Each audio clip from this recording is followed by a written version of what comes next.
वेळ खूप झालेला आहे आणि कार्यक्रमाचं अध्यक्षपद माझ्याकडे दिलेलं आहे, त्यामुळे माझ्यावरती दुहेरी जबाबदारी की एका बाजूला तिकडे तयारी होताना दिसते आहे, दुसऱ्या बाजूला अध्यक्षपदाला न्याय पण द्यायचा आहे. इकडे आपले ज्या निवेदन करणाऱ्या मॅडम आहेत ते असं म्हणतायत की सगळ्यांनी थोडक्यात बोला, पण बोलायचं आहे हे नक्की. तर आज या कार्यक्रमासाठी उपस्थित असलेल्या आणि ज्या सत्कार मूर्ती आहेत अशा मातृतुल्य विजयताई, आपण सर्व त्यांचे स्नेही आप्तेष्ट मंडळी आणि मला असं वाटतं की बहुतेक शिक्षण क्षेत्रामध्ये काम करणारी मंडळी या ठिकाणी उपस्थित आहेत. आता सगळ्यांची मनोगत ऐकत होतो, सगळेजण खूप छान बोलत होती. आता त्यांच्या ज्या भगिनी या ठिकाणी बोलल्या त्यांना शब्द सुचले नाही, पण आतून त्यांना असं सगळं ते दाटून येत होतं प्रेम. ते फुलों का तारों का सबका कहना है, एक हजारों में मेरी बहना है, असं त्याला ते म्हणायचं होतं. खूप छान. आणि त्यांच्या काही विद्यार्थिनी या ठिकाणी बोलल्या, त्या असं म्हणाल्या की आम्हाला बाईंनी आईचं प्रेम दिलं, म्हणजे त्या बाई कमी होत्या आणि आई जास्त होत्या. साने गुरुजी असं म्हणायचे की शिक्षकांनी मुलांची आई झालं पाहिजे, तर तशा प्रकारच्या त्या आई झाल्या आणि म्हणूनच विद्यार्थी घडले. इथं या ठिकाणी पाठीमागे जे बॅनर लावलेलं आहे त्याच्यावरती लिहिलेलं आहे की श्रीकृष्णाच्या आणि श्रीरामाच्या गोष्टी सांगून आम्हाला लहानपणी योग्य शिकवण दिल्याबद्दल त्यांच्याबद्दलची कृतज्ञता व्यक्त केलेली आहे. अतिशय सुंदर अशा प्रकारचे हे शब्द आहेत. एका चांगल्या कार्यक्रमासाठी आपण या ठिकाणी एकत्र आलो. आपण काही दिवसांपूर्वीच दत्त जयंतीचा सोहळा साजरा केला. मध्ये व्हॉट्सअप वरती एक छान पोस्ट आली होती. काही छान पोस्ट येतात व्हॉट्सअप वरती. त्याच्यामध्ये त्या दत्त जयंतीवरती असं आलेलं होतं की एक नातू असतो, तो नातू जरा खोडकर असतो, तो आजीला विचारतो की आजी, म्हणले हे काय गाणं आहे? दत्त दत्त दत्ताची गाय, गाईचं दूध, दुधाची साय, साईचं दही, दह्याचं ताक, ताकाचं लोणी, लोण्याचं तूप. आजी म्हणले मला हे सांग. आणि हे तर सगळं त्या नातवाचं म्हणणं असं आहे की हे फूड प्रोसेसिंग आहे म्हणले त्याच्या भाषेमध्ये. म्हणजे ठीक आहे, दूध, दुधाची साय, साईचं दही वगैरे वगैरे असं सगळं. ती आजी मोठी हुशार असते, आपल्या मॅडम सारखी आजीच आहेत त्या छान स्पष्टीकरण देतात त्या नातवाला. त्याला असं म्हणतात की अरे दत्त, दत्ताची गाय, गाय म्हणजे कामधेनू आहे, ती पोषण करणारी आहे. ते दूध जे आहे ते पोषण करणार आहे. आणि मग त्या दुधाची जी एक एक रूप पुढे होत जातात ना, मग त्या दुधाचं दही होतं, दह्याची साय होते, आपलं सॉरी साईचं दही होतं, त्या दह्याचं ताक होतं, ताकाचं लोणी आणि लोण्याचं तूप. ही सगळी जी रूप आहेत पुढची ती शुद्ध शुद्ध होत जातात क्रमाक्रमाने. म्हणजे हा जो प्रवास आहे सगळा,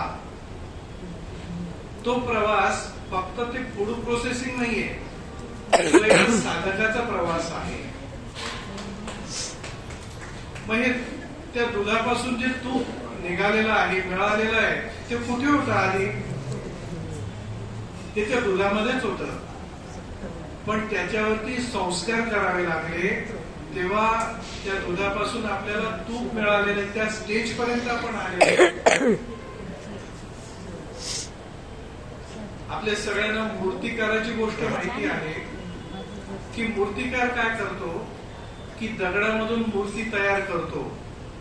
तर ती मूर्ती तयार करत असताना तो फक्त एवढंच करत असतो की त्या दगडाचा नको असलेला भाग तो काढून टाकतो आणि त्याच्यातून सुंदर मूर्ती घडते. कुठं होती ती मूर्ती? आधी होती का? ती त्या दगडामध्ये होती, पण त्याला तो शिल्पकार असावा लागतो की नको असलेला भाग कोणता भाग काढून टाकायचा हे त्याला बरोबर माहिती असतं आणि म्हणून तो ते भाग काढून टाकतो. आधी होता दगड, त्या दगडाची झालेली असते मूर्ती, सुंदर मूर्तीत रूपांतर झालेलं असतं. त्या मूर्तीचा झालेला असतो देव आणि त्या देवाला तुम्ही आम्ही नमस्कार करतो. हे कौशल्य त्या शिल्पकाराचं असतं. असा हा शिल्पकार इथं बसलेला आहे. त्यांनी संस्काराचं सिंचन केलं आहे. मला त्यांच्याबद्दल बोलताना विनोबाजींचा उल्लेख झाला आणि त्या ठिकाणी मणिबेन वगैरे त्या येत असत किंवा विनोबाजी येत असत, अशा प्रकारचा उल्लेख ऐकला. तर विनोबांची एक लहानपणची गोष्ट आहे. तर ती अशी आहे की विनोबांची आई शंकराची भक्त होती आणि दररोज शंकराच्या मंदिरात जाऊन ते शंकराच्या पिंडीवरती अभिषेक करणं हा तिचा नियम होता. पण एकदा अशी परिस्थिती आली की त्यांना मंदिरामध्ये जायचं नव्हतं, त्याची काही अडचण असेल. तर त्यावेळेला त्यांनी त्या छोट्या विनूला सांगितलं की बाळा म्हणले, ही घागर आहे, तू ही घेऊन जा मंदिरामध्ये आणि त्या अभिषेक पात्रामध्ये टाक आणि तो अभिषेक पूर्ण होईपर्यंत तिथे थांब बरं का, ते बघ सगळं. विनू म्हणला ठीक आहे आई, जातो मी. आज्ञाधारक होते विनोबा, आईचं ऐकणारे होते.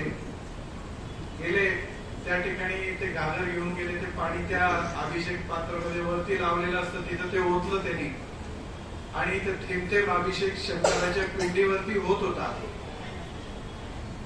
बसले ते, बराच वेळ लागला त्याला. मग कंटाळले. मग आईला सांगितलं की आई जरा म्हणले ती कंटाळवाणी प्रक्रिया आहे, बराच वेळ अभिषेक असा चालतो. मग आई म्हणले की हो, ते तर अभिषेक म्हणजे तसंच असतो म्हणते. मग परत आई दुसऱ्या दिवशी पाठवते त्यांना. आता विनोबा हुशार. विनोबा काय करतात की त्या आणलेलं जे पाणी असतं त्यांनी नेलेलं ते पिंडीवरती ओतून देतात आणि लागलीच घरी येतात. आई विचारते की कारण विनू आज लवकर आलाच घरी? हो म्हणले आई, मी काल हिशोब केला सगळा. त्या शंकराच्या पिंडीवरती जे पाणी पडतं ते किती वेळामध्ये पडतं आणि आपण जे पाणी टाकतो ते साधारण अर्धी बादली असतं. त्या अर्धी बादली पाणी मी त्या पिंडीवरती उतरून आलो म्हणते. झाला अभिषेक. तर आई त्याला सांगते की बाळा, अभिषेक हा असा नसतो, तिथं थेंब थेंब पाण्याचं सिंचन व्हावं लागतं. हे सिंचन म्हणजे संस्कार असतात आणि हे संस्कार अशी माणसं करत असतात, म्हणून चांगले विद्यार्थी घडतात, समाजाला योग्य अशी दिशा मिळते. ते काम आईने केलेलं आहे. आता आज त्या वयाची 75 वर्ष पूर्ण करता आहेत. हा 75चा सोहळा आपण साजरा करतो आहोत. तो कशासाठी करतो? त्यांना आनंद व्हावा म्हणून. त्यांना आनंद तर होणारच आहे, कोणालाही होईल की आपण 75 वर्ष पूर्ण केली आणि खरोखर त्याचं जीवन कृतार्थ आहे. सगळे भाषण ऐकल्यानंतर आपल्याला वाटतं किती छान आहे, इतकं सुंदर आयुष्य त्या जगलं की आता त्यांना कृतार्थ वाटत असेल. कुंभारे सर, आदरणीय कुंभारे सर आज नाही आहेत. ते असते तर त्यांना किती आनंद झाला असता ते काही सांगता येत नाही. पण त्या लक्ष्मीधरासारख्या, आणि त्या बाईंनी उल्लेख केला मला बोलताना की जमदग्नीचा अवतार होते, त्यांना सांभाळणारे या बाई. इथे सोपी गोष्ट नाहीये. तर ते त्यांनी सांभाळलं आणि 75 वर्ष आज ते पूर्ण करत आहे. तर मला असं म्हणायचं की हा 75चा जो महोत्सव आहे, सोहळा आहे, हा फक्त त्यांच्यासाठी नाहीये, हा तुमच्या आमच्यासाठी आहे. कारण त्या ज्या पद्धतीने जीवन जगल्या आहेत त्याच्यातून प्रेरणा तुम्ही आम्ही घ्यायची आहे आणि त्यांच्या मार्गावर थोडस जरी आपल्याला चालता आलं तरी चालण्याचा प्रयत्न आपण करायचा आहे. आपण 75 वर्ष ज्यांनी पूर्ण केली त्याचा जो सोहळा साजरा करतो त्याला आणखी एक छान शब्द वापरतो, त्याला आपण म्हणतो अमृत महोत्सव. किती सुंदर शब्द आहे, अमृत त्यामध्ये आहे. कशाचं अमृत असतं हे असतं अनुभवाचं अमृत. त्या व्यक्तीने त्याच्या आयुष्यामध्ये जे काही भलेबुरे प्रसंग पाहिलेले असतात, विविध अनुभवांना ते सामोरे गेलेले असतात, त्याच्यातून तो माणूस परिपक्व होत जातो, घडत जातो. म्हणजे मग मी जे म्हटलं ना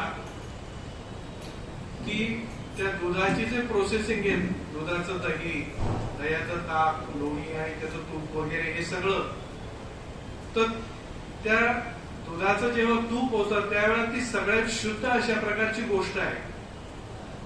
तर अशा प्रकारचा शुद्ध माणूस हा या 75च्या सुमाराला झालेला असतो. मी मगा त्या मूर्तिकाराचं उदाहरण दिलं की तो मूर्तिकार काय करतो की नको असलेला भाग काढून टाकतो. तर या 75 वर्षाच्या आयुष्यामध्ये त्या माणसाला इतके अनुभव आलेले असतात की त्याच्या आयुष्यामध्ये नको असलेल्या गोष्टी, वाईट असलेल्या गोष्टी त्या सगळ्या गळून पडतात आणि म्हणून तो माणूस सुद्धा शुद्ध होत जातो. म्हणून त्याचा अमृत महोत्सव आहे आणि म्हणून ती गोष्ट प्रेरणा देणारी आहे, तर ती आपण करायची असते.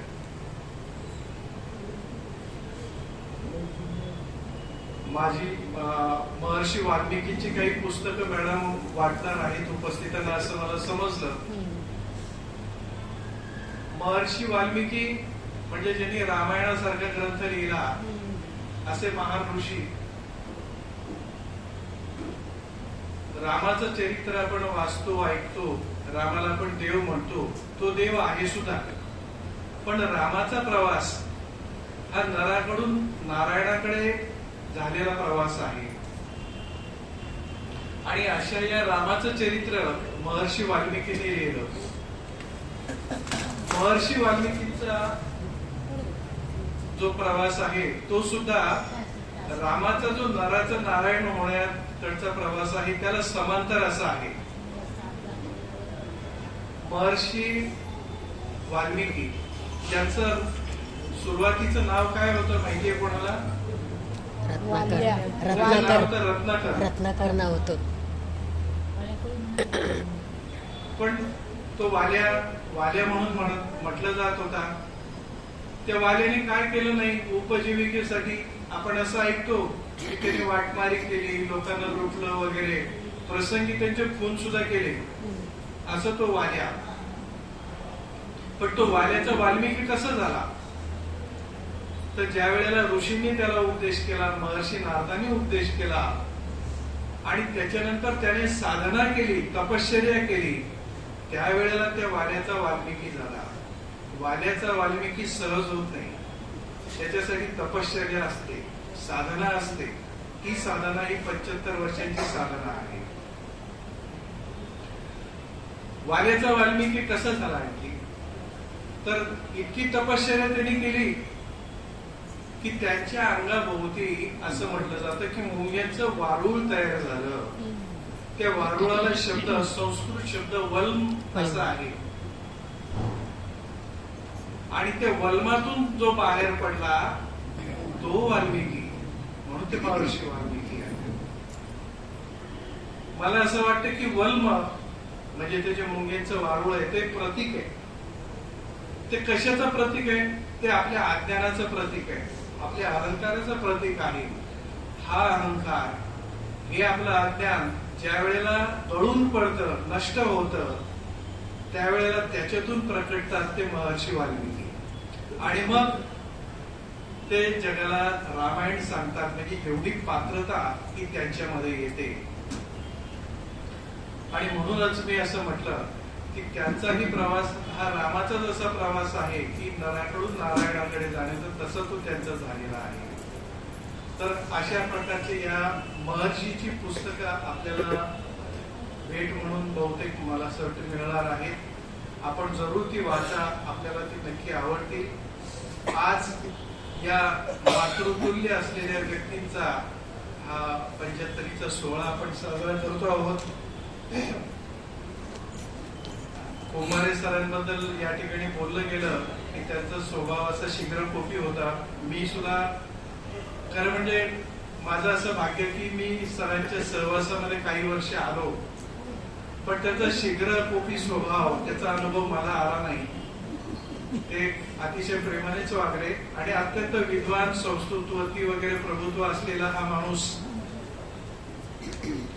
आणि बाईंचा स्वभाव तर आपण सगळे पाहतो आहोत की ती वात्सल्याची मूर्ती आहे, वात्सल्य मूर्ती आहे.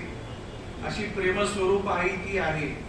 तेव्हा अशा या मातेला आज या 75च्या निमित्ताने मी खूप खूप शुभेच्छा देतो.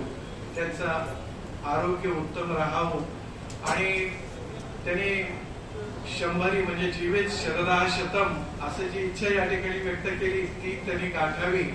तत्पूर्वी जो सहस्रचंद्र दर्शनाचा कार्यक्रम आहे, आता कोणीतरी म्हणालं की तो 31व्या वर्षी असतो, तो देखील त्यांनी बघावा आणि त्याला आपल्या सगळ्यांनी उपस्थित असावं.